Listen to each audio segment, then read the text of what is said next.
ملت برادران اسلام، میرے عزیز دوستوں، بزرگوں اور بھائیوں،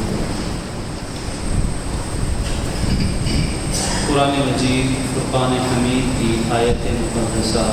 اور مشہور سورہ مبارکہ سورہ کوثر کی تلاوت کی گئی، جس میں اللہ عز و جل نے یہ اعلان فرمایا، اِنَّا أَعْطَيْنَاكَ الْكَوْثَرَ، ہم بلا شبہ آپ کو کوثر عطا کریں گے۔ کوثر سے کیا مراد ہے؟ جو ہمارے نبی صلی اللہ علیہ وآلہ وسلم کو عطا کی جانے والی پروردگار عالم کی عظیم نعمت ہوگی۔ مشہور قول کے مطابق ایک جنت کی نہر ہے جو جنت میں سے نکلے گی اور میدان محشر تک پہنچی ہوگی، اور اس نہر کے ارد گرد جو آپ خورے رکھے ہوں گے، جو پانی پینے کے برتن رکھے ہوں گے، ان کی تعداد آسمان کے ستاروں سے بھی زیادہ ہوگی۔ اور وہ منظر کیسا عجیب ہوگا کہ 1.25 لاکھ نبیوں کے امام الانبیاء صلی اللہ تعالی علیہ وآلہ وسلم خود وہاں جلوہ افروز ہوں گے اور اپنے دستے نبوت سے خود جام بھر بھر کر اپنے امتیوں کو پیش فرمائیں گے۔ اور حدیث مبارک کے مطابق جو اللہ کے نبی رحمت دو جہاں صلی اللہ علیہ وآلہ وسلم کے دستے نبوت سے ایک بار جام کوثر پی لے گا تو پھر اسے جنت میں داخلے تک پیاس محسوس نہیں ہوگی۔ اس میں پیاس نہ لگنے کا بھی اشارہ ہے، لیکن ساتھ یہ بھی پتہ چل رہا ہے کہ جنت میں وہی جائے گا جسے آب کوثر نصیب ہوگا، اور جسے آب کوثر نصیب ہوگا وہ جنت میں جائے گا۔ اب یہ کوثر، آب کوثر، قیامت کی گرمی صرف محاورتاً نہیں بلکہ حقیقت کے اعتبار سے قیامت کی گرمی ہوگی، قیامت کا منظر ہوگا۔ اور بہت سی روایات سے پتہ چلتا ہے کہ ہر انسان اپنے عمل کے مطابق پسینے میں ڈوبا ہوا ہوگا۔ جیسے جیسے اس کے اعمال خراب ہوں گے ویسے ویسے پسینے میں ڈوبا ہے، کوئی ٹخنوں تک، کوئی گھٹنوں تک، کوئی کمر تک، کوئی کندھوں تک، اور معاذ اللہ کسی کے اعمال زندگی کے اتنے برے ہوں گے کہ وہ سب تا پا پورا پسینے میں غرقاب ہوگا۔ تو اس دن کی ہولناکی، اس دن کی دہشت، اس دن کے، اس بڑے دن کے جو 50,000 سال کے برابر دنیا کے، وہاں کا ایک دن، اس بڑے دن میں یہ اعزاز اللہ اپنے حبیب کو ہی عطا فرمائیں گے کہ آپ اپنی امت کو وہاں بھی سیراب فرمائیں گے، کہ آپ کی رحمت وہاں بھی عالمی رحمت ہوگی، اور کل بنی آدم آپ کی رحمت سے سرشار ہوں گے انشاءاللہ۔ مقام محمود آپ کی شفاعت کبریٰ، اس سے لا تعداد خوش نصیب فیضیاب ہوں گے۔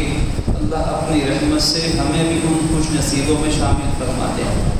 فصل لربک وانحر، اپنے رب کے لیے نماز پڑھیے اور قربانی کیجیے۔ قرآن مجید کے مطالعے سے پتہ چلتا ہے کہ عید الاضحیٰ کی نماز کے بعد ہی قربانی کی جاتی ہے۔ اگر کوئی شخص اس علاقے میں کہیں عید کی نماز نہیں ہوئی اور وہ عید کی نماز سے پہلے ہی قربانی کر لے، یا عید کے دن سے پہلے قربانی کر لے، جیسا کہ بعض اجتماعی قربانی کرنے والوں کے بارے میں یہ اطلاعات ملی ہیں کہ چونکہ تعداد لوگوں کی زیادہ ہوتی ہے، اس لیے وہ ایک آدھا دن پہلے قربانی کر کے گوشت کو فریز کر لیتے ہیں تاکہ عید کے 3 دنوں میں گوشت کی تقسیم کو مینیج کیا جا سکے، تو قربانی نہیں ہوتی۔ فصل لربک، پہلے نماز ہے پھر قربانی ہے۔ اس لیے عید الاضحیٰ کی نماز کو جلدی ادا کرنا زیادہ سنت ہے کہ اس جلدی نماز ادا ہو جائے اور لوگ پھر قربانی کا فریضہ بآسانی ادا کر سکیں۔ یہ قربانی کیا ہے؟ صحابہ کرام نے بھی پوچھا، اے اللہ کے نبی صلی اللہ علیہ وسلم، یہ قربانیاں کیا ہیں؟ فرمایا کہ یہ قربانی تمہارے نبی اور ہمارے نبی حضرت ابراہیم خلیل اللہ علیہ السلام کی سنت مبارکہ ہے، سنت ابیکم ابراہیم، یہ ان کی سنت مبارکہ ہے۔ اور پھر فرمایا کہ ہمارے لیے اس میں کیا ہے؟ فرمایا کہ تمہارے لیے اس قربانی کے جانور کے ایک ایک بال کے بدلے میں اللہ نے نیکیاں لکھی ہوئی ہیں، اور صرف بال کے بدلے میں نہیں بلکہ اس کی ایک ایک ہڈی کے بدلے میں، اس کے جسم کے ایک ایک حصے کے بدلے میں۔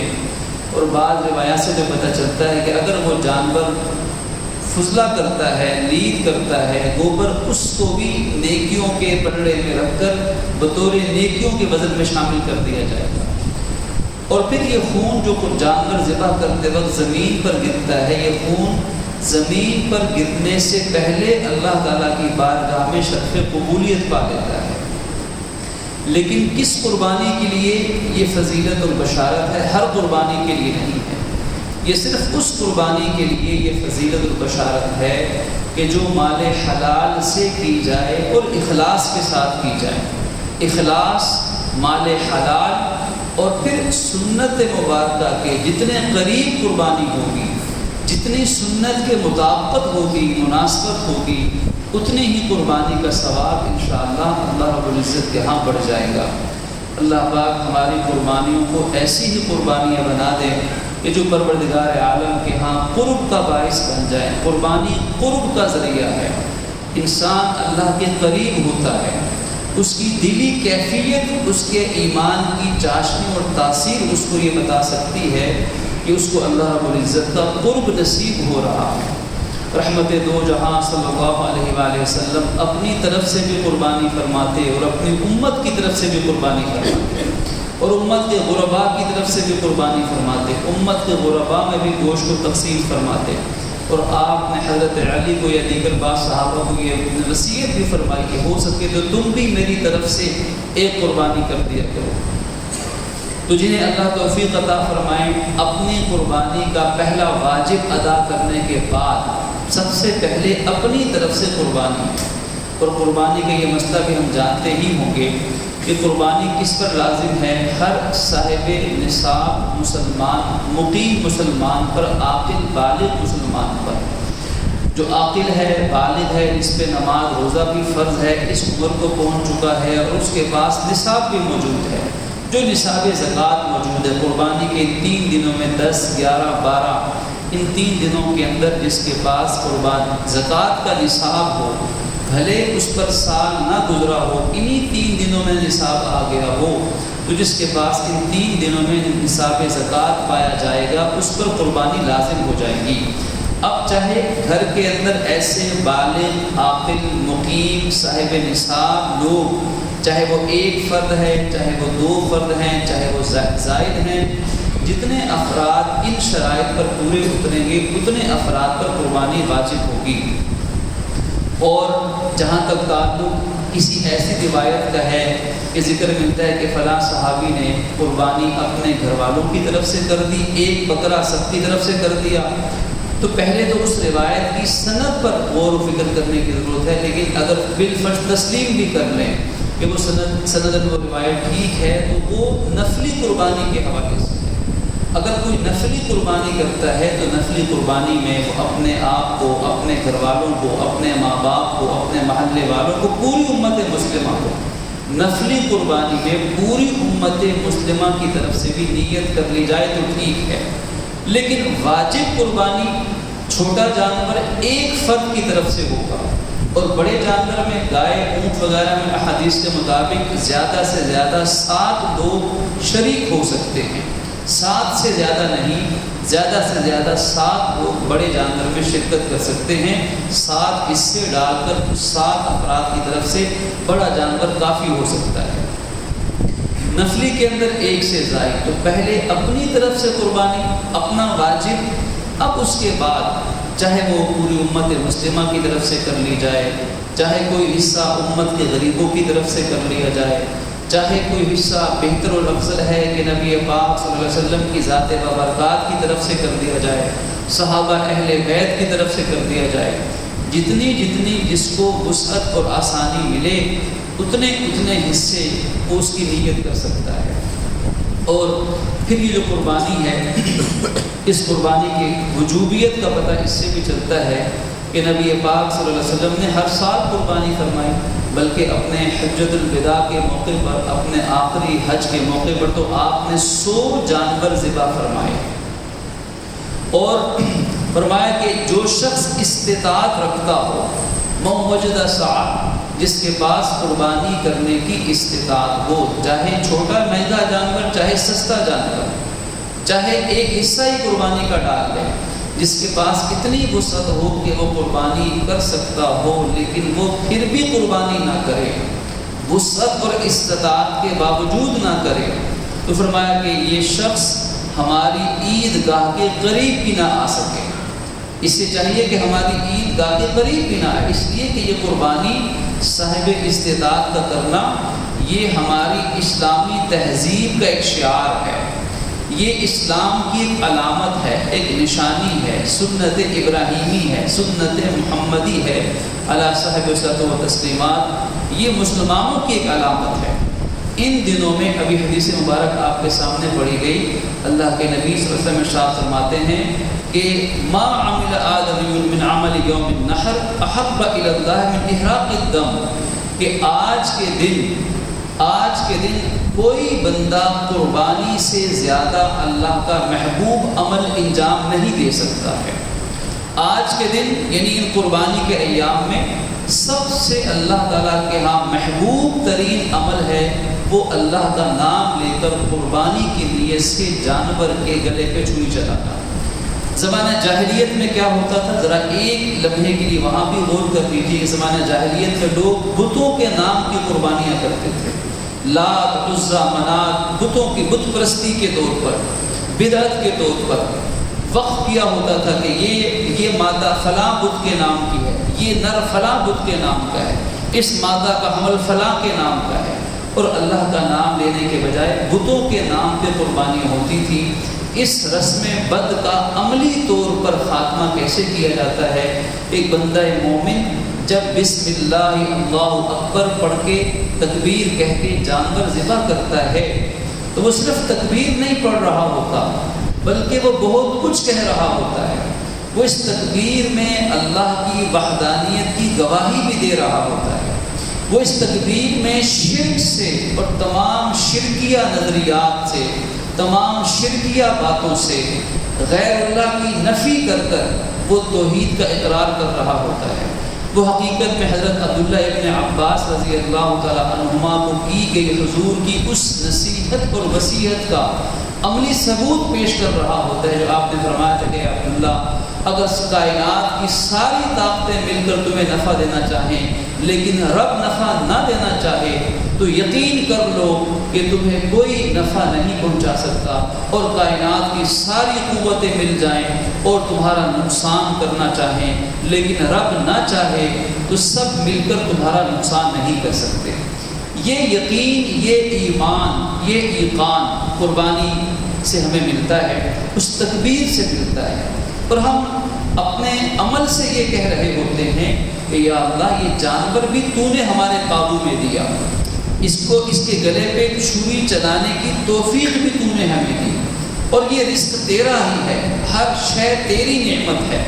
نعمت دینے والا تو ہے، ہم تیرے بندے ہیں اور تیری ان نعمتوں سے ہم مستفید ہوتے ہیں، فائدہ اٹھاتے ہیں اور ہم تیرا شکر بجا لاتے ہیں۔ اور پھر قربانی کرنے والا وہ یہ بھی کہہ رہا ہوتا ہے کہ یا اللہ جیسے تو نے اس جانور کو ہمارے سپرد کیا اور اپنے نام پر ہم سے ذبح کروا کر ثواب کی امید کے ساتھ ساتھ گوشت بھی ہمیں کھلایا۔ اب قربانی کا گوشت بھی لوگ ہی کھاتے ہیں، انسان کھاتے ہیں، پچھلی امتوں میں ایسا نہیں تھا، وہاں قربانی، وہاں صدقہ، اس کی قبولیت کی نشانی یہ ہوتی تھی کہ آسمان سے آگ آتی اور آگ اس چیز کو جلا دیتی۔ قابیل اور حابیل کا ابتدائی آفرینش کا پہلا اختلاف یہی سے چلا تھا کہ قابیل جو قاتل تھا اس کی قربانی قبول نہ ہوئی تھی، آگ نے اس کو نہیں کھایا تھا، اور حابیل کی قربانی قبول ہو گئی تھی کہ آگ نے اس کو جلا دیا تھا۔ لیکن اس امت مسلمہ پر اللہ کے نبی صلی اللہ علیہ وسلم کی وساطت سے، آپ کے وسیلے سے قربانی کو حلال کر دیا گیا کہ ذبح کرو اللہ کے نام پر، ثواب الگ ملے گا، فضیلت اور بشارت الگ ملے گی، گوشت الگ ملے گا، گوشت بھی انسانوں نے کھانا ہے۔ تو اللہ رب العزت کا رزق، یہ اس کی نعمت، اس نعمت کی شکر گزاری میں بندہ مومن جب چھری چلاتا ہے اس وقت یہ اعلان کرتا ہے کہ یا اللہ جیسے اس بے زبان جانور نے میری اطاعت کی ہے اور اپنے گلے پہ چھری بھی چلنا گوارا کر لیا ہے، تو یا اللہ ایسے میں بھی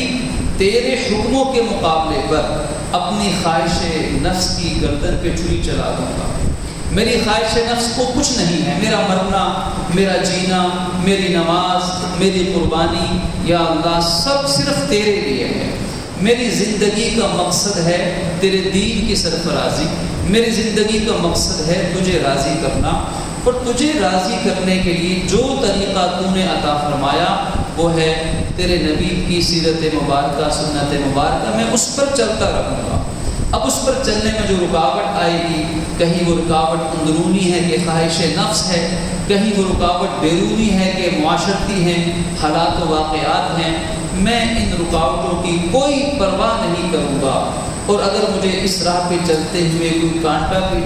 چبھ جائے، کوئی تکلیف بھی پہنچ جائے، تو یا اللہ میں اس کو صبر و تحمل سے برداشت کروں گا، جیسے یہ جانور تکلیف برداشت کر رہا ہے، اور یہ بیچارہ بے زبان، اور تو نے مجھے اشرف المخلوقات بنایا ہے۔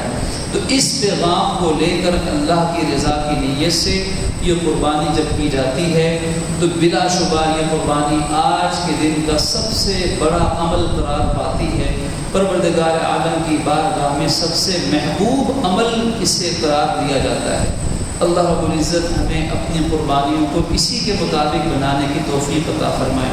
اور قربانی کے جانور کو ذبح کرتے وقت آداب کا لحاظ رکھا جائے، اس جانور کو کھلا پلا کر ذبح کیا جائے، اسے گراتے وقت زیادہ اس پر سختی، اسے ناجائز تکلیف نہ دی جائے، اور چھری کو پہلے تیز کر لیا جائے۔ اور ایک اناڑی آدمی ذبح کرے گا تو جانور کئی موتیں مرے گا، بہتر یہ ہے کہ جس کی قربانی ہو وہ اپنے ہاتھ سے چھری پھیرے، اگر ایسا کر سکے۔ اور مسلمان کو یہ طریقہ آنا چاہیے، اللہ کے نبی کی سنت ہے، حضور نے بھی خود کئی جانور ذبح فرمائے، تو آپ سے بڑھ کر رحمت عالم کون ہوگا، نرم دل کا مالک کون ہوگا؟ تو جب آپ نے اپنے ہاتھ سے اللہ کا نام لے کر جانور کو ذبح کیا، اور عین ممکن ہے کہ جس جانور کو اللہ کا نام لے کر ذبح کیا جاتا ہو اللہ اسے تکلیف سے بچا لیتا ہو، عین ممکن ہے اللہ اس جانور کو اپنے ہاتھ اتنی رحمتوں سے نوازتا ہو، اس لیے کہ جو اس کے نام پر کٹا کرتا ہے پھر وہی بچا کرتا ہے، اور جو اپنے آپ کو بچا کر رکھتا ہے پھر وہی کٹا کرتا ہے۔ تو اپنے ہاتھ سے جانور کو ذبح کرنے کی کوشش کرنا، یہ طریقہ سیکھنا، اور جانور کو حد الامکان ممکن حد تک جانور کے چہرے کو ایسے زمین پر ڈالنا کہ اس کا چہرہ، جانور کا منہ وہ قبلہ رخ ہو جائے، اور پھر